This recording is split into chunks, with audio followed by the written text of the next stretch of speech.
আমাৰ মৰমৰ আমাৰ হিয়াৰ আমঠু জুবিনদাৰ লৈ স্মৰণ কৰি দুই এষাৰ ক'বলৈ আমি ধুবুৰী সাহিত্য সভাৰ সন্মানীয় সভাপতি উদয়ন চক্ৰৱৰ্তী ডাঙৰীয়াক অনুৰোধ জনাইছোঁ।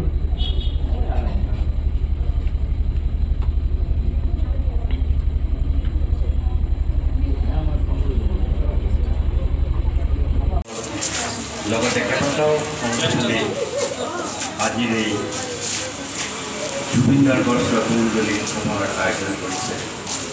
আমি আটাইকে এই সংগঠনৰ লগতে সাংবাদিক মঞ্চক আন্তৰিক ধন্যবাদ জ্ঞাপন কৰিছোঁ। বিশেষভাৱে চেলিম শ্বেখ কালিৰে পৰা দৌৰাদৌৰি বুলি লৈ এই আয়োজন কৰিছে।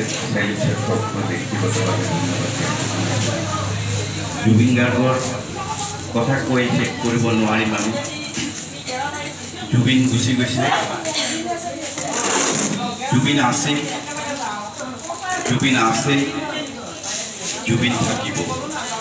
যদিহে আমি কেৱল এই শ্ৰদ্ধাঞ্জলি সভাৰ মাজতে সীমাবদ্ধ নাৰাখোঁ, তেওঁৰ মৃত্যুৰ পিছত আমাক আৰু নতুনকৈ চিনাকি কৰাই দিলে তেওঁ। জুবিনৰ যি জনপ্ৰিয়তা, জুবিনৰ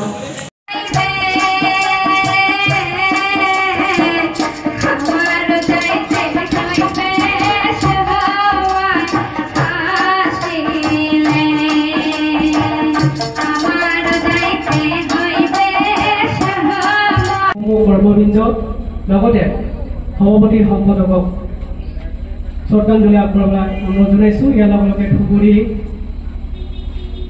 ছোৱালী মহাবিদ্যালয়ৰ সকলো কৰ্মী, শিক্ষক, শিক্ষয়িত্ৰীৰ লগতে ছাত্ৰীসকলক শ্ৰদ্ধাঞ্জলি আগবঢ়াবলৈ অনুৰোধ জনাইছোঁ।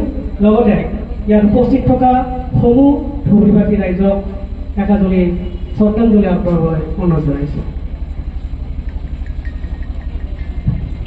অন্তৰৰ এটা অংগ হেৰাই যোৱা যেন পাইছে। মই আজি আমাৰ অসম জ্যেষ্ঠ নাগৰিক সন্মিলনত ধুবুৰী বিভিন্ন ঠাইত চাহন হ'ব, তেখেতকতো আমি ধৰি বান্ধি ৰাখিব নোৱাৰিলোঁ। কমচে কম স্মৰণ কৰাৰ ব্যৱস্থাপনা ৰাইজে যে কৰি আছে সেয়াই ধন্যবাদ।